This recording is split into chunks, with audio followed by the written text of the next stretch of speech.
Shalom, kembali kita akan mendengarkan renungan pada pagi ini dengan judul Pawai Kuasa Kekafiran Secara Luar. Mari kita tunduk kepala dan kita berdoa. Terima kasih Bapa di sorga, Engkau menyertai kami selalu. Kami mau merenungkan firman Tuhan, Roh Kudus-Mu selalu bersama-sama dengan kami. Ampun dosa kami dalam nama Tuhan Yesus Juru Selamat kami, amin. Saudaraku yang kasih, ayat renungan kita terdapat dalam 2 Timotius 4 ayat 3. Karena akan datang waktunya orang tidak dapat lagi menerima ajaran sehat, tetapi mereka akan mengumpulkan guru-guru menurut kehendaknya untuk memuaskan keinginan telinganya. Saudaraku yang kasih, ini adalah nubuatan dan terjadi pada zaman kita ini. Dengan cepat manusia berbaris di bawah panji yang mereka telah pilih. Dengan tidak sabar menunggu dan mengawasi pergerakan para pemimpin mereka. Jadi terdapat orang-orang yang sedang menunggu dan memperhatikan. Sementara pimpinan mereka. Jadi kita sementara berada pada satu di antara dua yang memimpin. Apakah kita dipimpin oleh Allah atau dipimpin oleh setan yang mengadakan bentuk yang mereka cari. Jadi saudaraku yang kasih, akan datang pengajaran-pengajaran yang tidak sesuai. Guru-guru palsu akan membelokkan firman Tuhan dari kebenaran. Dan sementara kita mendekati masa kesudahan, akan ada pawai kuasa kekafiran yang luar biasa. Kemudian semakin besar dan semakin besar lagi secara luar.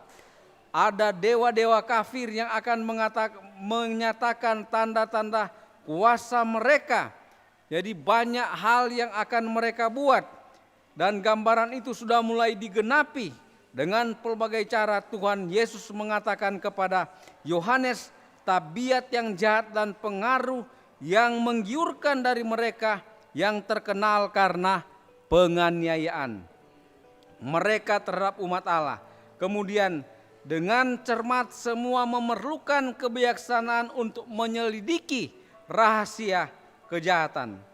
Saudaraku yang kasih, ada satu kuasa yang akan merubah tonggak kebenaran firman Tuhan. Sabat itu akan dijadikan sebagai satu hari yang tidak penting. Kemudian akan menggantikan dengan hukum hari Minggu. Tetapi Sabat di dalam pekan penciptaan itu adalah tidak pernah berubah sampai sekarang. Bahaya masa kesudahan sudah dekat di depan kita. Dan kita harus memberi amaran kepada orang-orang tentang bahaya yang sementara kita hadapi. Janganlah pemandangan hikmat yang telah dinyatakan nubuatan bangsa tidak terjamah. Tetapi dikatakan jika umat kita setengah berjalan, jikalau mereka menyadari peristiwa-peristiwa dekatnya kedatangan Tuhan, maka akan ada satu pembaharuan yang dilakukan di gereja-gereja kita. Dan akan banyak lagi yang akan percaya kepada kebenaran. Kita tidak mempunyai waktu untuk disia-siakan. Saudaraku yang kasih, Injil kerajaan ini akan diberitakan menjadi kesaksian bagi seluruh bangsa. Kemudian barulah tiba kesudahannya. Allah memanggil kita untuk berjaga-jaga untuk jiwa-jiwa sebagaimana mereka harus memberikan pertanggungjawaban.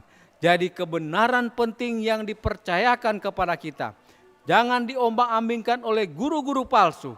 Tapi biarlah kita dengan kerendahan hati, dengan hati yang jujur, menyelidiki akan kitab suci.